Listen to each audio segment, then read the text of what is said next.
Olá, vamos falar de análise de balanços para investimentos e hoje vamos trazer para vocês mais uma empresa do setor de energia que também teve seus números divulgados recentemente, referentes ao primeiro trimestre do ano de 2024.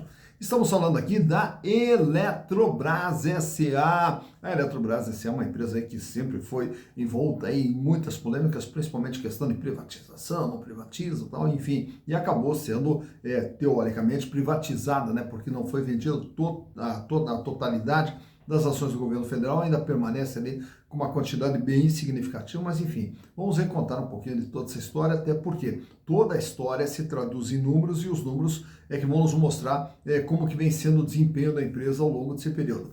Mas antes disso, deixa eu agradecer ao pessoal que sugeriu a Eletrobras, meu amigo Kelvin de Paula, grande Kelvin, uma honra ter você conosco, muito obrigado pela participação, muito obrigado pela sugestão, Kelvin. Também Charles Siqueira, Charles, que bom ter você conosco, também lhe agradeço imensamente a participação e a sugestão. Também nesse vídeo aqui, deixa eu fazer também uma homenagem aqui, mandar um grande abraço para os meus amigos Paulo Henrique Borges e para o Elton Borges e também para o Tiago, pessoal lá da Premier Contabilidade, inclusive estive visitando a Premier Contabilidade, que é uma das empresas referências na área de contabilidade na cidade de Curitiba e no estado do Paraná. Uma empresa preocupada com a ética e preocupada com a gestão, sempre auxiliando as empresas a encontrarem seus melhores caminhos para o seu desenvolvimento aqui. Então, eu agradeço imensamente lá o carinho, da receptividade que tive lá na Premier Contabilidade e fica aqui meu grande abraço, não só ao Paulo Henrique, mas também ao Elton e a todo o time lá da Premier Contabilidade.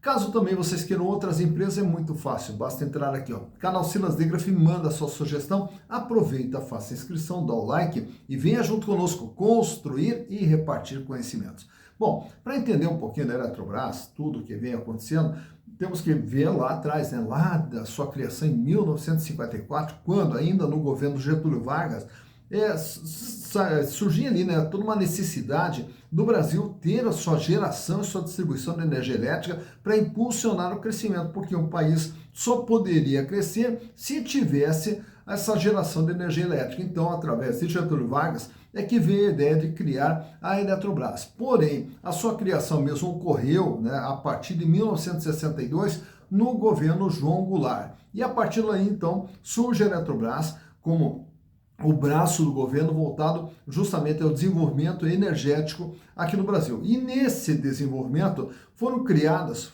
diversas subsidiárias que iriam gerar essa energia, como é o caso da Eletrosul, e depois na sequência a Eletronorte, a Chesf, a Itaipu, né, que também é dentro da Eletrobras, é um braço da Eletrobras. E assim a Eletrobras veio crescendo.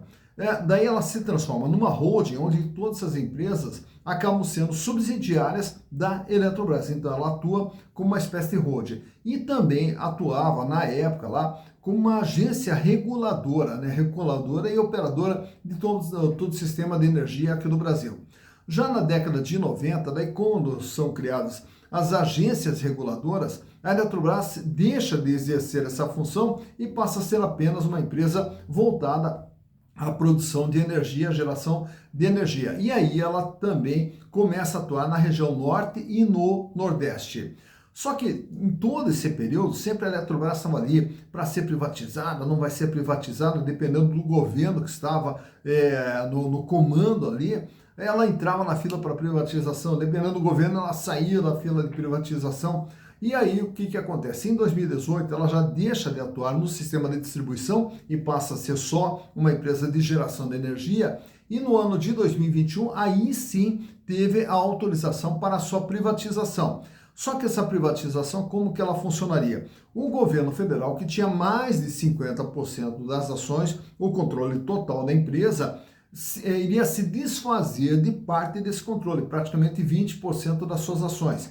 Tanto é que o governo federal reduz a sua participação para praticamente 32% a 33% dentro da Eletrobras. Então o governo federal continua presente dentro da Eletrobras, só que não mais como controlador principal.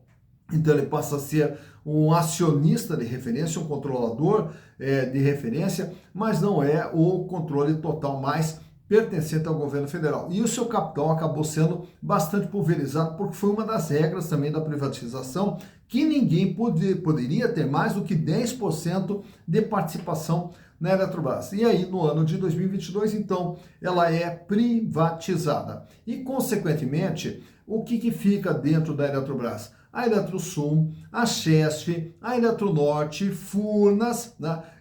E o que escapa da Eletrobras e que vai daí para a Eletronuclear, a Itaipu. A Itaipu não faz mais parte da Eletrobras. Então a Eletrobras hoje ela é composta pela Eletrosul, pela Chesf, Eletronorte e por Furnas. Para podermos entender, daí também nesse processo de privatização, foram renovados diversos contratos de concessão para ela ser viável, né? Já que ao tirar a Itaipu de dentro da Eletrobras, teria que ter também uma compensação, e a compensação foi renovação de diversas concessões da Eletrobras. Mas, enfim, para entendermos como que está a situação da Eletrobras agora em março, trazemos para vocês aqui os balanços de 2020, 21, 22, 23 e de março de 2024, e através dos números vamos entender o que é a Eletrobras. Então, vamos aos números.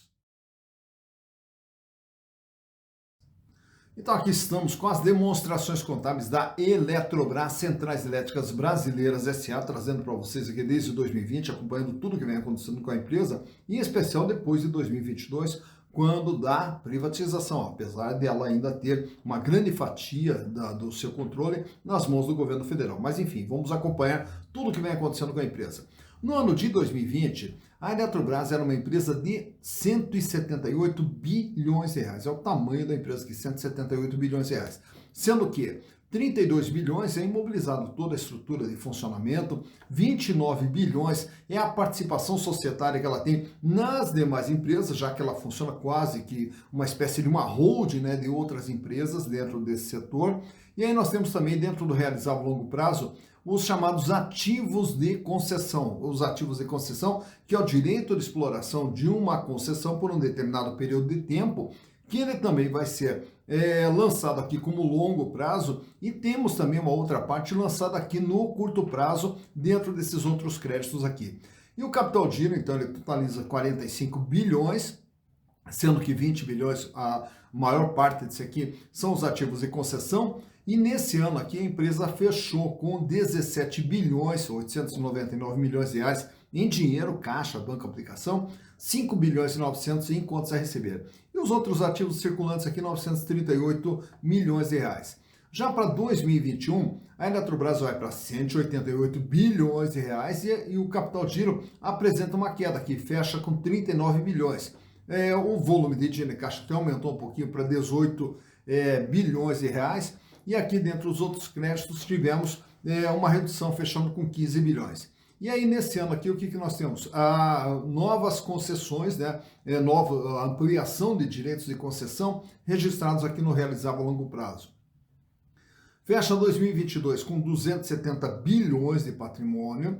Desses 270 bilhões, nós temos aqui a renovação das concessões, porque quando da privatização, aí também foram renovadas as concessões de exploração de serviço da empresa lançados aqui no intangível. Temos a parte dos investimentos e temos também os ativos de concessão no realizável a longo prazo.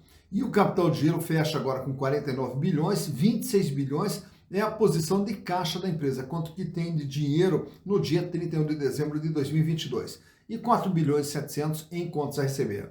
Já no ano de 2023, ela encolhe um pouquinho para 267 bilhões, com a diminuição no capital de giro, que agora fecha com 47, praticamente 48 bilhões de reais. O volume de dinheiro em caixa cai para 19 bilhões e o contas a receber 5 bilhões e 210. 3 meses depois, agora em março, 264 bilhões é o tamanho da Eletrobras, e o capital de giro diminui mais um pouquinho aqui para 45 bilhões e a empresa fecha com praticamente 18 bilhões de reais em dinheiro, caixa, banco, aplicação e 4 bilhões e 900 em contas a receber. Então a ênfase que a gente dá sempre aqui nesse ativo circulante é justamente porque são os recursos que a empresa usa para movimentar toda essa estrutura que está aqui no ativo não circulante. Já o endividamento da Eletrobras, ele larga lá no ano de 2020 com 58,8%, num total de 105 bilhões a dívida, porém, em relação ao patrimônio de 178 bilhões, a dívida tem um peso de 58,8%. A maior parte da dívida aqui, ó, no longo prazo, 78 bilhões de reais. Já em 2021, a dívida agora vai para 111 bilhões com 59,4%. Em 2022 vai para 159 bilhões com 58,9%. E reparem que aqui agora nós temos um aumento do patrimônio líquido em função justamente da abertura de capital da empresa, né, de venda das suas ações, então vai para 111 bilhões. No ano de 2023, aí nós temos aqui uma redução da dívida para 154 bilhões, com 57,9% do peso, e agora a dívida recua para 151 bilhões, com 57,4%. Então nós temos aqui uma dívida que ela sobe até 159 e agora ela começa todo um processo de queda nessa dívida, lembrando que a maior parte da dívida sempre de longo prazo. Os resultados gerados pela Eletrobras, lá em 2020, ela teve um faturamento de 29 bilhões, em 2021, 37 bilhões, em 2022, 34 bilhões, em 2023, 37 bilhões, e agora, em 3 meses, nesse ano de 2024, 8 bilhões e 700 de faturamento, nos dando uma projeção de um faturamento próximo de 35 a 36 bilhões para 2024. Mais importante do que o faturamento é essa linha de baixo, 6 bilhões e 300 o lucro lá em 2020, 5 bilhões e 700 o lucro em 2021, 2 bilhões e 600 o lucro em 2022, porém, ela registra aqui um resultado de operações descontinuadas de 986 milhões, elevando o lucro para 3 bilhões e 638 milhões. E agora em 2023 o lucro fecha com 4 bilhões e 726 e aí temos uma redução de resultado de operações descontinuadas, fazendo com que o lucro final fechasse em 4 bilhões e 394. E nesses 3 primeiros meses do ano, a empresa vem registrando um lucro de 330 milhões de reais. Ao olharmos de perto aqui a situação financeira nesses quadros que eu trago para vocês, começando pela liquidez geral, capacidade de pagamento nas dívidas de curto, médio e longo prazo. O índice sai com 1,11, cai para 1,09, cai para 0,76 e aí permanece estável durante todos os exercícios de 2022, 2023 e agora o começo de 2024. Para cada R$1 de dívida que ela terá que pagar no curto, médio e longo prazo, ela dispõe de apenas 76 centavos. Quer dizer, não tem recursos para fazer frente a todo o seu endividamento. Porém, como a maior parte da dívida é de longo prazo, como nós vimos há pouco no balanço, então nós vamos olhar a liquidez corrente, que é o gráfico ao lado. E aí ele sai com 1,71, cai para 1,66, sobe para 1,88, cai para 1,76 e agora fecha com 1,57. Isso quer dizer que para cada R$1 de dívida que a Eletrobras tem que pagar no dia a dia, ela dispõe de R$1,57. Paga, sobra, tranquila a situação financeira da empresa. A empresa não apresenta problemas financeiros, pelo contrário, até trabalha com uma folga financeira. Já o endividamento nesse quadro aqui, nós temos ali o tamanho e o comportamento da dívida durante todo esse período. E a dívida que sai lá com 58,8 vai para 59,4, cai para 58,9, cai para 57,9 e cai agora para 57,4%. De tudo que tem dentro da Eletrobras, ela deve 57,4%. Nesse quadro aqui temos alguns indicadores relacionados à rentabilidade. Quanto que a Eletrobras ganha através da sua geração de receita, depois de pagar custos, despesas operacionais, resultado financeiro, impostos, sobrava praticamente 22% lá em 2020, 15,2% em 2021, 10,7% em 2022, 11,8% em 2023 e esse ano é que a margem vem bem mais baixa ali, na faixa de 3,8%. Já o gráfico do meio trata da rentabilidade do ativo, retorno sobre tudo aquilo que foi investido na empresa. Ele sai com 3,6, cai para 3, cai para 0,98, praticamente 1%, e agora em 2023 sobe para 1,8%. Já o terceiro gráfico à direita é o ganho dos acionistas, que começa com 8,7% lá em 2020, 7,5% em 2021, 2,4% em 2022 e em 2023 os acionistas tiveram um ganho de 4,2% através dos lucros gerados em relação ao investimento feito pelos acionistas. Ao falarmos em acionistas, nesse quadro aqui temos também alguns indicadores relacionados às ações. Uma ação da Eletrobras vale patrimonialmente R$ 48,80. Para você comprar uma ação da Eletrobras, você vai pagar R$ 35,38. Portanto, você vai pagar abaixo daquilo que ela efetivamente vale em termos de patrimônio, o que nos dá um PVP de 0,73. Isso quer dizer o quê? Há um deságio na venda das ações da Eletrobras de 27%. Lucro por ação nos últimos 12 meses, R$ 1,90, o que dá uma rentabilidade com base no valor de mercado de 5,37%. Para 2024 está previsto uma distribuição de 40 centavos a título de dividendos, o que dá um yield de apenas 1,12%. Relação preço/lucro 18,62, quer dizer, 18 anos e meio para você ter o retorno dos seus investimentos através dos lucros gerados pela empresa. E o free float 44,11%, que são as ações das preferenciais, das ordinárias, que estão sendo negociadas livremente na bolsa, fora da mão dos controladores. E só para citar para vocês aqui, os controladores aqui, a União, o governo federal, continua tendo 32,94%, e aí temos também uma presença ali do BNDES com 3,67% e o BNDESPAR com 3,54%. Então, quer dizer, continua ali a presença, né, do governo federal, porém não mais como controlador total da empresa, né, com uma proporção superior a 50%. E o tag along é de 80%, isso quer dizer, se a empresa for vendida, é garantido para os minoritários o mesmo tratamento que for dado aos majoritários. Também aproveitamos aqui e trazemos para vocês nesse gráfico extraído do Google como que vem se comportando o valor das ações da Eletrobras desde 2019, quando ela era negociada a R$ 34,03. Ainda em 2019 ela ultrapassa os R$ 45, vem a pandemia, ela tem aquela queda que você vai ver logo no começo do gráfico ali, onde ela despenca ali de 40 e poucos reais para 16,60. Só que na sequência ela já se recupera. E aí ela fica ali trafegando na faixa de 32 a 38 reais. Em 2021 ela sobe novamente, vai para R$ 44,90. Cai, sobe novamente em 2022, principalmente naquela fase ali da privatização, onde ela também atinge seu pico lá com R$ 51,50. Não se sustenta e entra 2023 já na faixa de R$ 31, R$ 32.